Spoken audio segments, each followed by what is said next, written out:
Nanindigan si Vice President Sara Duterte na walang winaldas na pondo ang kanyang opisina noong 2022, kabilang po ang confidential funds. Sinabi yan ng bise sa isang text message na ipinadala niya sa GMA Integrated News. Sabi niya, ang meron ay walang katapusang political attacks mula sa tinatawag niyang Alyansang Makabayan Romualdez Marcos para pagtakpan niya ang mga totoong problema ng bansa. Sagot yan ng bise sa pahayag ni House Deputy Minority Leader Franz Castro na impeachable offense ang maanumalya umanong paggamit ng OVP sa confidential funds noong 2022. Kinundin na naman ng Makabayan Bloc na kinabibilangan ni Castro ang anilay paglilihis ng bise sa usapin ng confidential funds.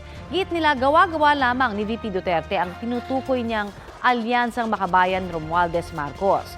Imbis na ilihis nila ang usapan, dapat daw harapin ng bise sa susunod na budget hearing sa Kamara ang mga tanong nila tungkol sa confidential funds ng OVP.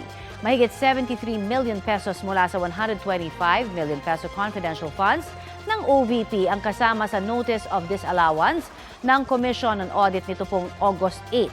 Paliwanag ng COA, naglalabas sila ng Notice of Disallowance sa mga paggastang posibleng may irregularidad o kaya'y hindi kailangan.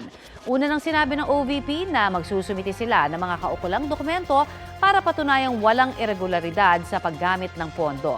Sinisika pa ng GMA Integrated News na kunin ang pahayag ng Malacanang kaugnay ng mga sinabi ni VP Duterte.